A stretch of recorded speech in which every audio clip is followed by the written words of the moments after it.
Washington میں firing سے خاتون سمیت اسرائیلی سفارت خانے کے 2 اہلکار ہلاک. واقعہ یہودی میوزیم کے قریب پیش آیا. واشنگٹن پولیس کی سربراہ کا کہنا ہے مشتبہ حملہ آور 30 سال کے ایلس روڈریگز کو گرفتار کر لیا گیا. ایف بی آئی کا کہنا ہے تحقیقات میں ممکنہ دہشت گردی کا جائزہ لیا جائے گا. صدر ٹرمپ نے واقعے پر افسوس کا اظہار کرتے ہوئے کہا امریکہ میں نفرت کی کوئی جگہ نہیں.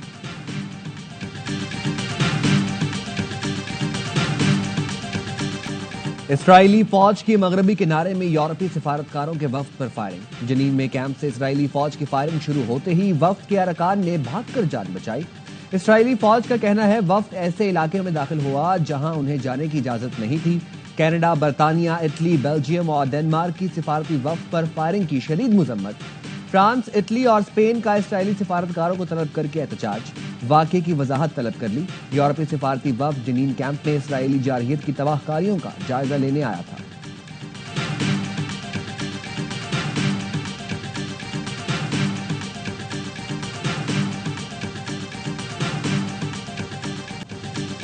غزہ میں وحشیانہ حملوں پر اسرائیل کے اندر سے آوازیں اٹھنے لگی. سابق وزیر دفاع اور سابق کمانڈر غزہ میں اسرائیلی مظالم پر برہم. سابق ڈپٹی کمانڈر نے کہا بچوں کو قتل کرنا ہمارا مسئلہ بن گیا ہے. سابق وزیر دفاع نے کہا اس کا حتمی مقصد اقتدار سے چمٹے رہنا ہے. اسرائیلی وزیر اعظم نیتن یاہو عالمی دباؤ کے بعد مشروط جنگ بندی پر تیار ہو گئے.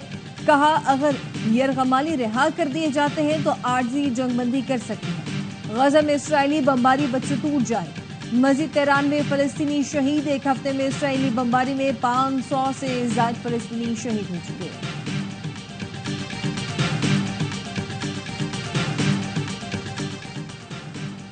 فوج نے انتہائی کم وسائل میں بڑا مارکا مارا.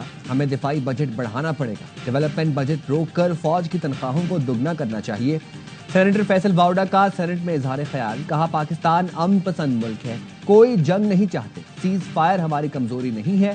ہم سب متحد اور یکجان ہیں اور محفوظ ہاتھوں میں ہیں. سینیٹر عرفان صدیقی نے خوزدار واقعے پر کہا معصوم بچوں کو قتل کر کے کون سے حقوق کی بات کی جا رہی ہے.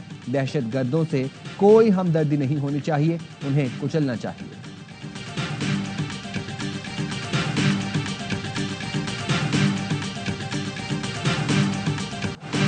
امریکہ، برطانیہ، جرمنی کے خضدار میں دہشت گردوں کی جانب سے اسکول بس پر حملے کی مذمت. پاکستان میں برطانوی ہائی کمشنر جین میریٹ نے کہا بچوں کی شہادت پر دلی طور پر غمگین اور افسردہ ہے. جرمن سفیر نے کہا ہر قسم کی دہشت گردی کی مذمت کرتے ہیں. بچوں سمیت معصوم شہریوں کے قتل پر صدمے میں ہیں. یونیسیف کی جانب سے حملے کی شدید مذمت کی گئی. بیان میں کہا اسکول جانا کسی بھی بچے کے لیے خطرناک نہیں ہونا چاہیے.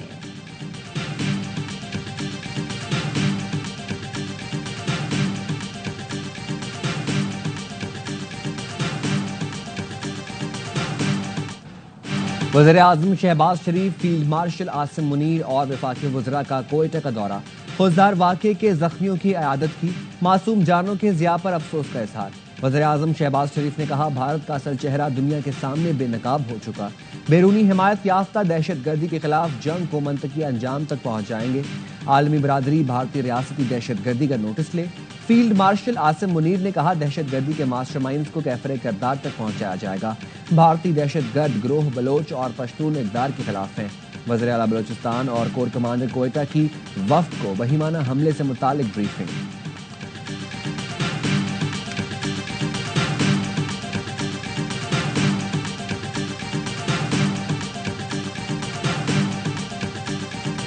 We just did with Pakistan and India. We settled that whole thing, and I think I settled it through trade. The shooting was getting worse and worse, bigger and bigger, deeper and deeper. I hate to say we got it settled, and then 2 days later, something happens, and they say it's Trump's fault. Pakistan has got some excellent people and some really good, a great leader. Bharat اور پاکستان نے جنگ بندی میں نے کرائی. دونوں ملکوں کو تجارت کا کہہ کر جنگ رکوائی. امریکی صدر ڈونلڈ ٹرمپ نے جنوبی افریقہ کے صدر کے ساتھ اوول آفس میں ملاقات کے دوران کہا افسوس کے ساتھ کہتا ہوں جنگ بندی کے بعد بھارت میں کہا جانے لگا یہ ٹرمپ کا قصور ہے. اس کے برعکس پاکستان کے لوگ اور لیڈرز عظیم ہیں.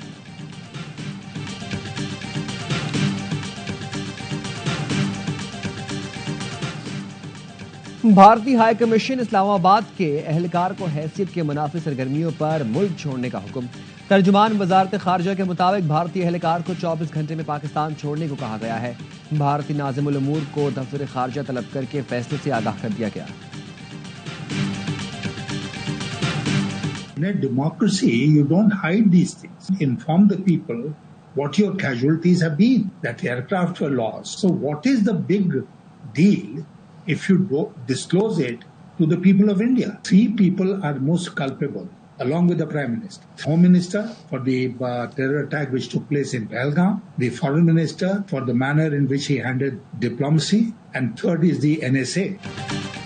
سابق بھارتی وزیر خارجہ نے آپریشن سندور پر سوالات اٹھا دیے۔ یشونت سنہا نے کہا، آج بھارت نے آپریشن سندور کی ناکامی پر سوال کرنے والا غدار کہلاتا ہے۔ مودی حکومت طیاروں کی تباہی کی اصل تعداد چھپا کر قوم کو گمراہ کر رہی ہے۔ حقائق بتانے کے بجائے مودی سرکار مکمل خاموش ہے۔ مودی، امیت شاہ، جے شنکر اور اجیت دوول کو سفارتکاری اور انٹیلیجنس کی ناکامی پر استعفیٰ دینا چاہیے۔ بھارت کی خلی جارحیت اور پاکستانی مسلح افواج کے منہ توڑ جواب پر بھارتی نوجوان سیخ پا۔ بھارتی لڑکی نے مودی سرکار کے پاکستان پر حملے کے فیصلے کو غیر منطقی اور غیر ضروری قرار دے دیا۔ لڑکی نے کہا کہ اب پاکستان پر حملہ کرنے سے آپ نے بہت ترقی کر لی ہے، ہمیں اچھی یونیورسٹی، اچھے اسپتال اور روزگار چاہیے۔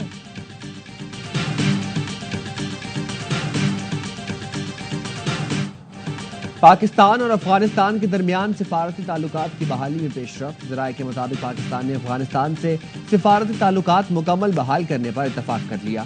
تعلقات کی بحالی کے لیے اقدامات جلد متوقع ہیں۔ فیصلہ دونوں ممالک کے اعلیٰ سطح رابطوں کے دوران کیا گیا۔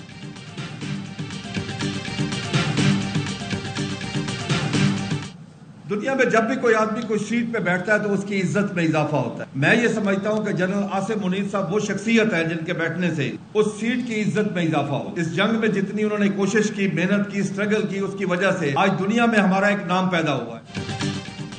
کسان مسلح افواج کے ساتھ کھڑے ہیں۔ افواج پاکستان نے بھارت کو منہ توڑ جواب دے کر قوم کا سر فخر سے بلند کر دیا۔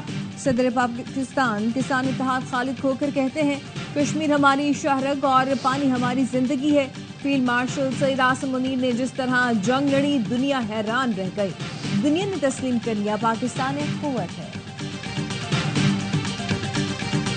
Country give an airplane to the United States Air Force. Not to me. I'm sorry, I don't have a plane to give you. I wish you did. I take it. I would take it. If your country offered the United States Air Force a plane, I would take it. امریکی صدر Donald Trump نے جنوبی افریقی ہم منصب کو کھری کھری سنا دی۔ سفید فام کسانوں کی نسل کشی کا الزام لگا دیا۔ وائٹ ہاؤس میں ملاقات کے دوران جنوبی افریقی سیاستدانوں کی ویڈیو سکرین پر چلا دی۔ رامافوسا نے ٹرمپ کا الزام مسترد کر دیا۔ جنوبی افریقی صدر کے ساتھ آنے والے سفید فام گولفرز نے بھی اپنے صدر کو دھوکہ دیا۔